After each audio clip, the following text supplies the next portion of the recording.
Hello world, Stephen Michael Zach here, and today we're talking about the PDMOVIE Follow Focus. This is their newer one. It'll cost you about $380 at the time of the recording of this video.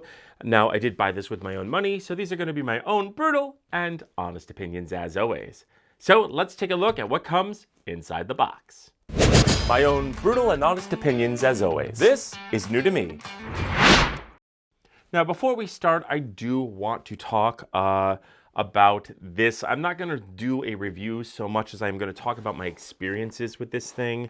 Now, I did use it over the weekend on a short horror film, and I just want to talk about what comes in here, what comes in the package, and how it all works. So let's go ahead, and first off, it comes in this really nice case, very compact, very nice cube that really slides into my camera case very easily. It's got great zippers here. Feels really great in the hands. Now, when you open this thing up, you are going to get a carbon fiber rod, which is fantastic. You're going to get a little rubber gasket, the little rubber thing that goes around to attach it to the follow focus. This goes around your lens. Now, I didn't use this. I actually rented a DOZ film Vespa 35 millimeter, so I'm not going to go ahead and play around with this. Now, inside you will get your instructions and these little grippy things. We'll talk about this in a minute. And you're going to get a lot of wasteful bags like this, these weird silver bags, but this has a couple of screws and an Allen wrench in there. Then you're going to get two micro USBs. Again, it's not USB Type-C, it's micro, so you have that. Then next you're going to get yet another Allen wrench thrown in here. You're going to get this little clamp thing, and there are multiple uses for this. You can clamp it onto things. You can clamp in the carbon fiber rod. You could do a whole bunch of things with it. I ended up not using this, so we'll just put that over there. What I did end up using was this. This is a hot shoe, cold shoe, I forget what these are called. I did end up using this with the carbon fiber rod and attaching this to my camera. This worked absolutely beautifully. Really loved the way that they developed this, where you could just take your camera and slide this into the shoe here on your camera like so. Just slide that in and then tighten that down and really adjust this any which way you want. That's kind of what I did. Really worked very well. So kudos on that design. Really nice indeed. And that's basically what we used the whole weekend. Next inside, you're going to get the motor, and I really love the fact that the motor does have all the little button presses, whether to set your in out ports, to calibrate this thing. It was very easy. You just held this button down until you turned the lens to infinity, held the button down, and it just calibrated right away all the time. It worked absolutely wonderfully, and it's good, solid construction. And again, you do get the diagram of different button presses, whether it's this or the hand unit. Really well made, really rock solid, really love this thing. It worked great. Next are the batteries, and these batteries are flippin' weird. We are going to talk about these batteries a little bit later, because that is a whole can of worms right there. Then you're going to get the charger for these double batteries, I should say, and again, we'll talk about it. Again, you plug it in with the USB micro here, and you charge these up. And finally, you have the hand unit. Now, I will say this is one of the most comfortable hand units I've ever held. Even my first AC loved holding this and using this and turning this. It's got a nice marking point here. You do get a dry erase thing here, which is fantastic. Really very nice. I really do love the feel of this. You get mounting points at the top, some at the back here, some on the bottom. You can even mount this to that. You can mount this to your gimbal. Really nice. You can also, I believe, unscrew this, take this whole thing apart. So lots of options. You can actually unscrew this here and actually flip this around so you could hold it in the other hand if you prefer using your left hand or your right hand. We were just fine with it the way that it came. So very nice. I love the rubber on this. It feels great. Now my only concern is over time, things that are rubberized tend to get very sticky the older they get. So you will have to keep this thing cleaned and find something to put on rubber on the rubber that's going to prevent it from getting sticky and tacky over time. I know that my old Zoom, I think I had an old Zoom 6, the H6, that my original one, because it had so much like this kind of rubber material on, did get sticky after a while. So that is something to note about rubberized things in general.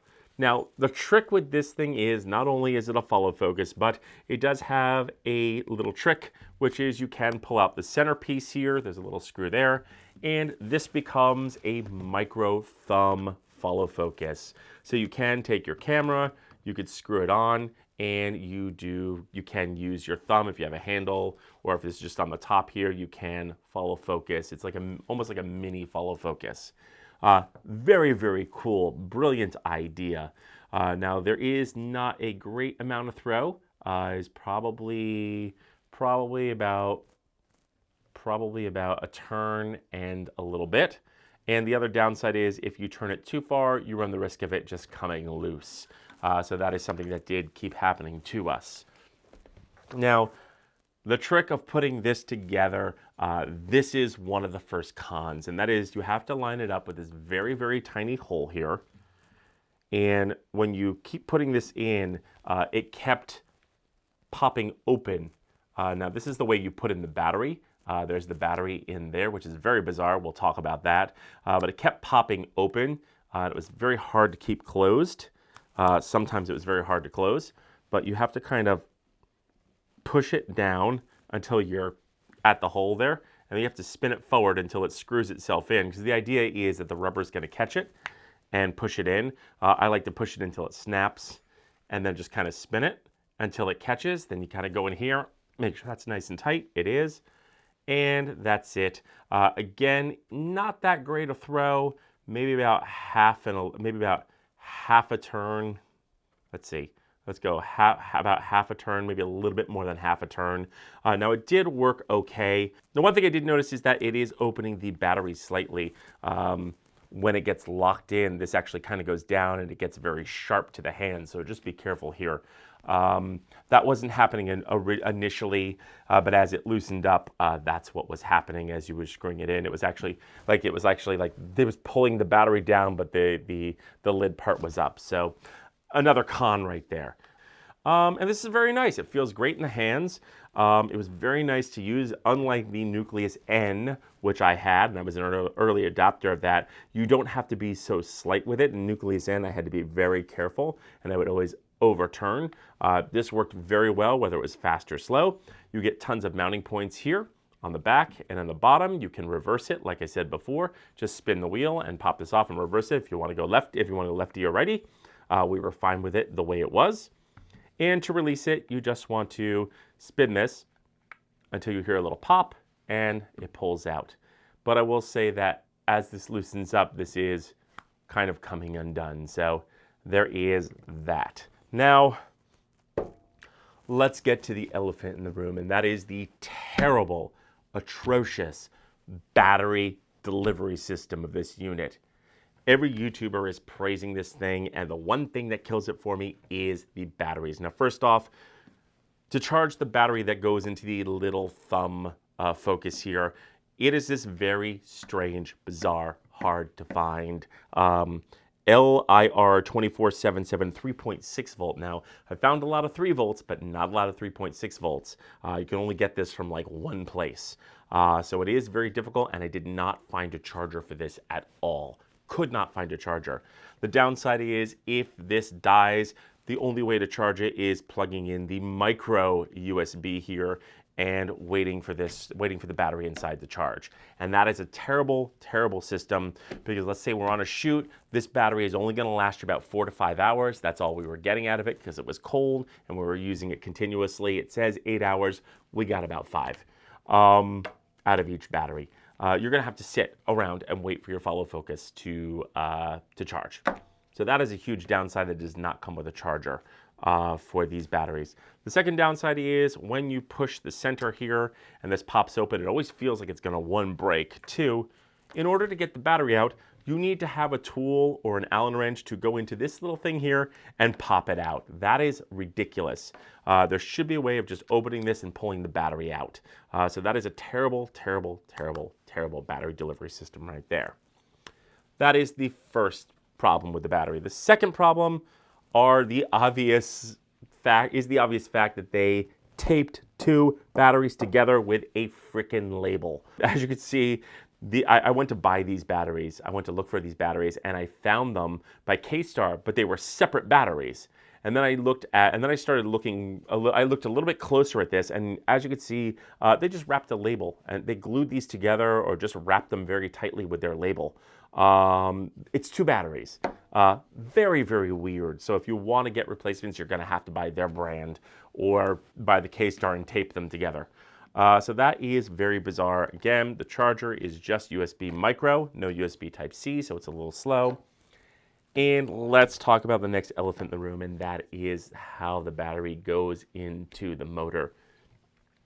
We had huge problems with this, not only figuring out which way it goes in, it's sort of anyone's guess, but getting it out is almost impossible.